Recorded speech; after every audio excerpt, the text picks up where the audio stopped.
vamos a salirnos un poquito de lo que es el mundo de la simulación, ¿ok? Porque esto no necesariamente, si bien es cierto hay algunas cosas que están relacionadas a simulación, esto tiene que ver con la evaluación formativa en la práctica clínica, ¿sí?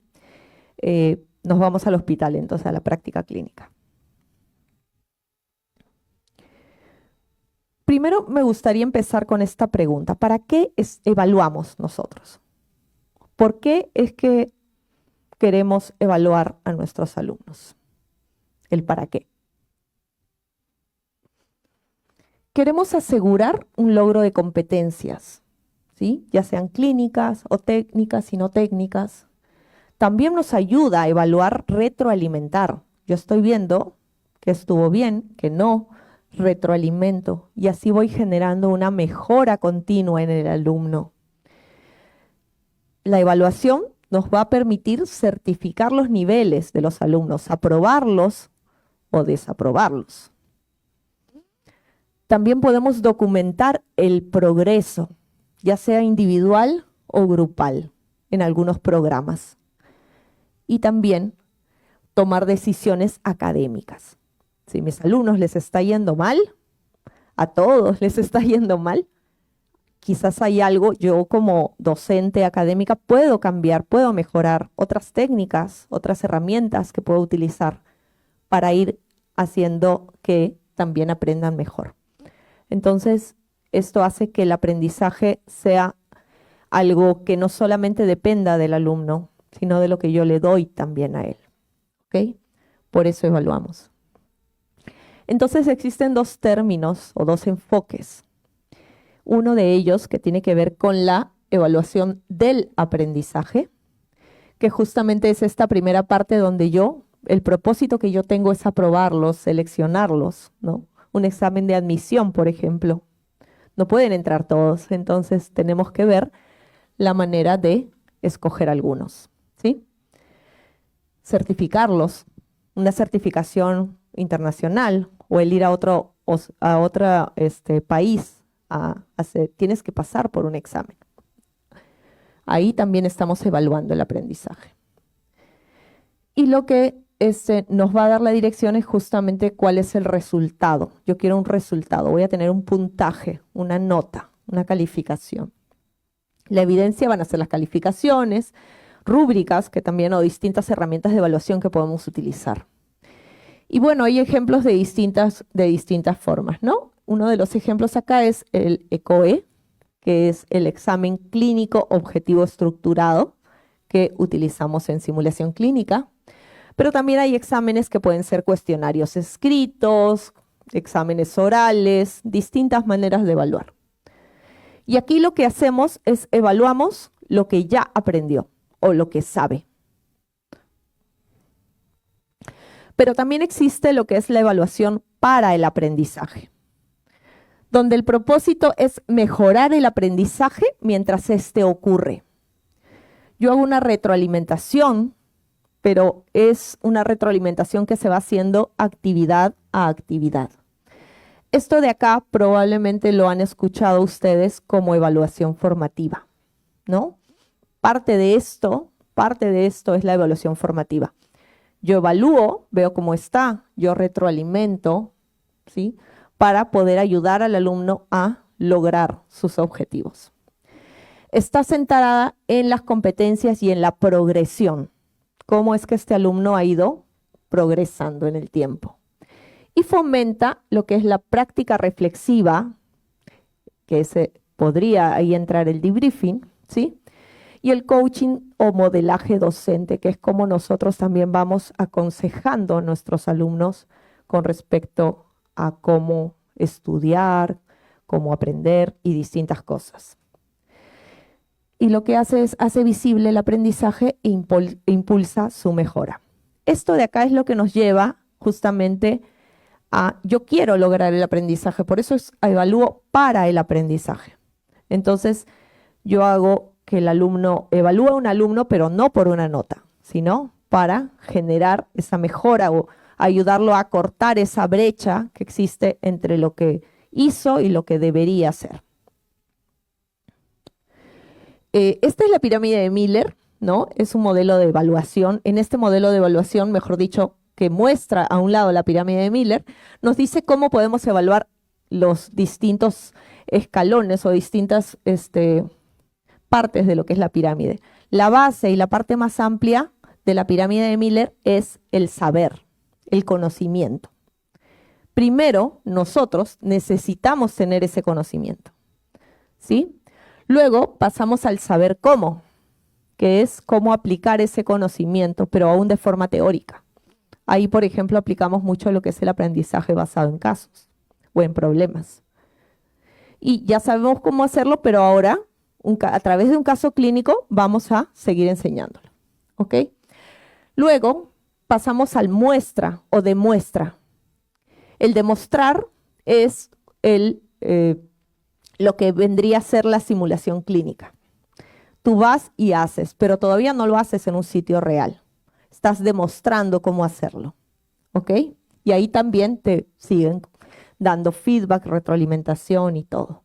Y el hacer ya es la práctica profesional, lo que ya vienes haciendo en tu práctica clínica. Y en este modelo de evaluación, cada una de las etapas la podemos evaluar de una distinta manera.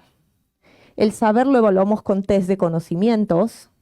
El saber cómo, hacemos evaluaciones, pero ya basadas en casos, escenarios, situaciones específicas. El muestra cómo lo solemos evaluar con ECOE, ¿no? Ahí dice OSCE por las siglas en inglés, pero ECOE o OSCE son sinónimos. Y la práctica profesional la vamos a evaluar a través de una observación directa, de retroalimentación. Y aquí es donde hay algunas herramientas como el Minisex que nos va a ayudar a poder evaluar esto. También existe este modelo de evaluación de Kilpatrick, pero es mucho más usado en lo que es la parte de investigación. En investigación nosotros evaluamos el impacto de una intervención a través del modelo de Kilpatrick. Y este tiene distintos niveles. El nivel 1, que es, digamos, un poquito más básico, que tiene que ver con cómo esta intervención, ¿no? Utilizando nuevas herramientas o nueva, no sé, tecnología, innovación, gamificación, lo que quieran, va generando distintos niveles de aprendizaje. Desde el más básico, que tiene que ver con la satisfacción del usuario, que tanto le gustó. Luego, un aprendizaje, que tiene que ver con el conocimiento, el nivel 2. El comportamiento, que ya es un poco un nivel más alto. Y el impacto, que se puede mostrar, por ejemplo, en mortalidad, sobrevida en pacientes con tal problema, o por ejemplo, en hemorragia postparto, ¿no? Cómo esto puede evolucionar luego de un programa de entrenamiento que se puede implementar en cierto hospital. Entonces, estos de acá son los distintos niveles que podemos evaluar nosotros. Voy a hablarles un poco de algunas de las que estaban, justamente fueron las que me pidieron, ¿no? El Minisex es uno de ellos.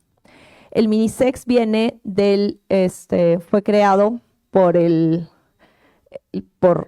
la academia estadounidense, perdón, americana, ya me fue.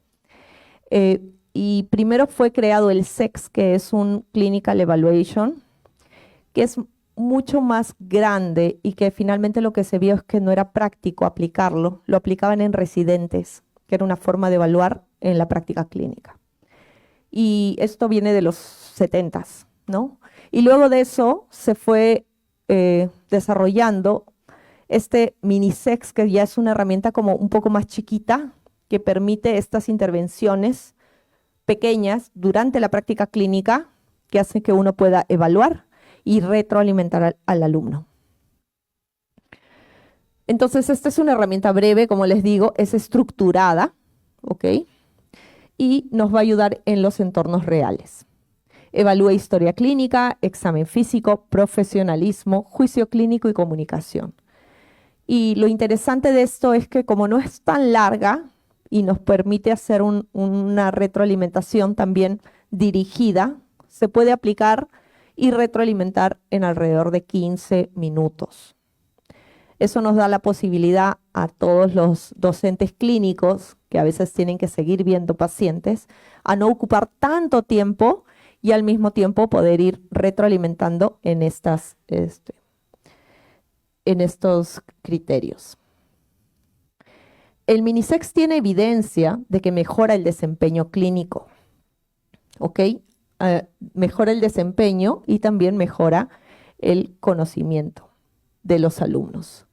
Pero esto es muy dependiente de la capacitación de los docentes que sepan utilizar esta herramienta, además de la calidad del feedback y de la frecuencia que tanto se aplica. La calidad de la implementación es la que va a determinar la calidad de la evaluación. Este es un ejemplo de un Minisex que se aplicó en este estudio. Es del American Board de Medicina Interna de Estados Unidos. Se me había ido el nombre. Y esta es una adaptación que se hizo en España para evaluar y tiene que ver con niveles del 1 al 10. Perdón, del 1 al 9, de insatisfactorio a superior. Y uno puede hacer algunas observaciones ahí. Esta es la cartilla de llenado. Hay una descripción un poco más amplia que tiene que ver con el caso clínico o con las características. Esto uno lo desarrolla, no es que todos usen el mismo Minisex. Uno lo puede desarrollar específicamente a cierto nivel del estudiante, ¿no? Ciertos casos. Es factible en entornos existenciales. Los resultados de este estudio, que se aplicó en alumnos de pregrado, porque como les dije antes, siempre se suele aplicar en posgrado, en residentes, nos dio que fue bastante aceptado y además que les tomaba entre 10 y 15 minutos el aplicar el Minisex. Y eso lo hace factible y nuevamente ya estamos viendo que esto genera mejoras. Esta es otra herramienta, pero ya tiene que ver con la observación directa de procedimientos, o mejor dicho, de habilidades procedimentales, que es el DOPS, ¿ok? El DOPS se utiliza para observar un alumno mientras está haciendo cierto procedimiento. Se puede utilizar también en simulación o también en la práctica clínica y es seguida de un feedback inmediato. Aquí se evalúa cómo se hace, ¿ok? El aplicar este tipo de herramientas o el enseñar a nuestros docentes a utilizar este tipo de herramientas nos ayuda también a estandarizar un poco cómo se enseña. Porque clásicamente, tradicionalmente, el médico, y creo que este tipo de eventos hace justamente que cambie eso que les voy a decir ahorita, el médico no se forma para ser docente, el médico se forma para ser médico. Y aprende de docencia de las personas que le enseñaron antes. Y no siempre, o sea, a mí me enseñaron de tal manera y me gustó, entonces yo voy a enseñar de tal manera.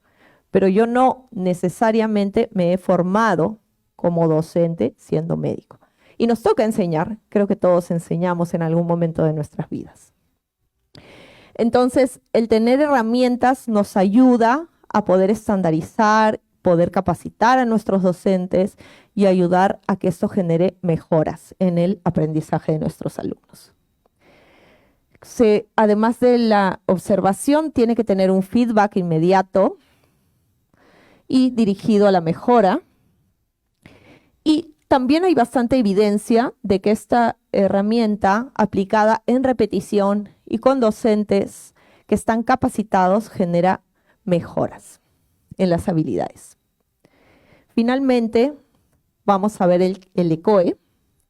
El ECOE es una herramienta que nuevamente para este tema podemos ampliarnos muchísimo, sin embargo, aquí les voy a traer algo. El ECOE es el examen clínico objetivo estructurado o la evaluación clínica objetivo estructurada.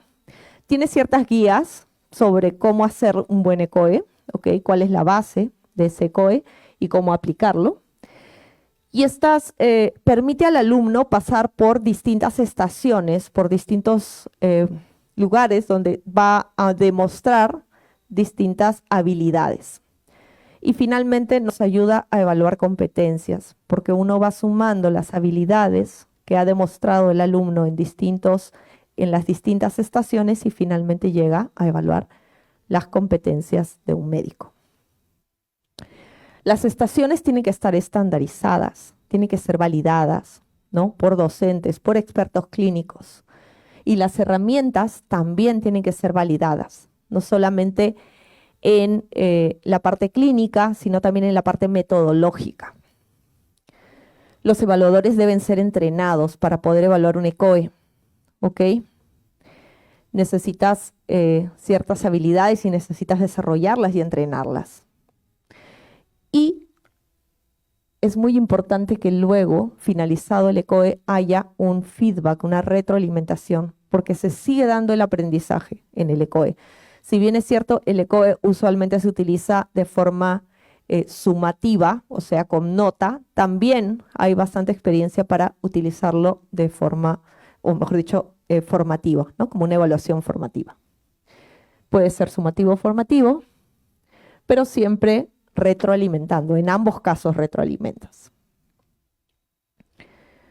¿Por qué es objetivo? Bueno, por lo que creo que ya se los dije, estandarización de los casos, criterios de evaluación claros, observación estructurada, evaluadores entrenados y un feedback basado en criterios definidos.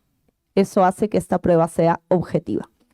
Además que, si se dan cuenta, un alumno es evaluado por el número de estaciones que tengas de docentes. Por ejemplo, si tienes un ECOE de 10 estaciones, ese alumno va a haber sido evaluado por 10 evaluadores distintos, ¿no? Todos tenemos características distintas, innatas a cada uno, ¿no? Puede ser que yo ponga más nota que otro docente, siempre hay ciertas variaciones, ¿no? Son variaciones pequeñas cuando haces toda esta estandarización, pero siempre van a haber variaciones, eso es inevitable, porque somos humanos. Entonces, el tener 10 evaluadores que hayan podido ponerte una nota y sacar un promedio de eso es bastante valioso también para el alumno. La confiabilidad del ECOE se mide de distintas maneras. Una forma que no es muy compleja de medir es el alfa de Cronbach y que nos habla de que es aceptable a partir de 0.7 de alfa de Cronbach. Estas son unas medidas que no tenemos por qué saber mucho de este tema, pero se usa toda la información de los resultados de los ECOEs para poder evaluar qué tan bueno, qué tan confiable ha sido nuestro ECOE. ¿Ok? Y con eso también ir generando mejoras.